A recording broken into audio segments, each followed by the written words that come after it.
Et salut tout le monde, c'est Max, on se retrouve pour une nouvelle vidéo sur la chaîne 100% palette et survie. Aujourd'hui, dans cette vidéo, je vais vous apprendre à savoir tout simplement si une équerre est d'équerre. Donc vous allez me dire, oui, logiquement, une équerre est d'équerre quand on l'achète dans un magasin. Oui, non. Tout simplement oui, parce que elle va être donc faite dans une entreprise, machin. On va penser qu'elle est d'équerre, tout ça. Par exemple pendant l'usinage, pendant tout ça, et au final elle peut avoir un défaut, du coup elle va pas être d'équerre, soit elle va prendre un choc pendant le transport, ou soit pendant la pose dans les rayons. Donc toi, quand tu arrives dans ton magasin, tu prends ton équerre, tu achètes ton équerre, tu arrives chez toi, tu fais tes tracés, machin, et tu te rends compte qu'en coupant, rien n'est droit, du coup tu te dis c'est ma scie, voilà, tu remettras toujours la faute sur l'autre matériel que ton équerre, parce que du coup tu vas penser en fait que tout simplement c'est par exemple ton outillage qui est pas d'équerre, machin, tu vas bidouiller des trucs alors que tout est d'équerre, alors que c'est vraiment juste ça.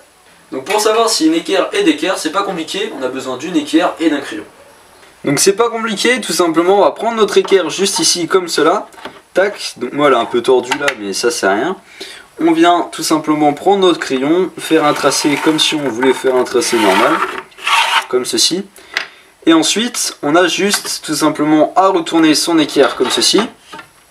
On va venir la coller au trait. Et si notre trait tout simplement suit bien la ligne, si tout est nickel, ça veut dire que tout simplement notre équerre est d'équerre. Donc comme vous pouvez le constater, quand on vient poser son équerre, mon trait juste ici est bien d'équerre par rapport à ma règle juste ici. Si vous avez par exemple une équerre qui est décalée comme ceci, elle n'est pas d'équerre. Si vous avez une équerre qui est comme ça, tout simplement elle n'est pas d'équerre. Il faut bien tout simplement que notre trait et cette partie là soit bien collée, tac, comme si on venait poser notre équerre pour faire un angle.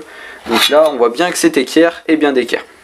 Donc voilà, donc la prochaine fois que tu vas dans un magasin, dans un bricoman, ce que tu veux, brico-dépôt, bref, pense à prendre une petite feuille, comme ça tu viens prendre, admettons, l'équerre que tu as besoin avant de l'acheter.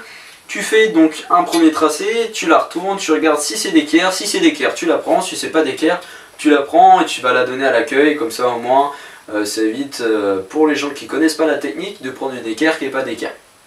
Donc du coup voilà, j'espère que cette petite vidéo vous aura plu, j'espère qu'elle vous aura servi, et puis j'espère que je vous aurai appris quelque chose dans cette vidéo.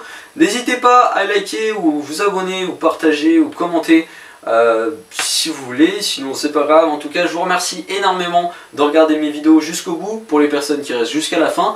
En tout cas je vous dis à très bientôt pour une prochaine vidéo, allez ciao.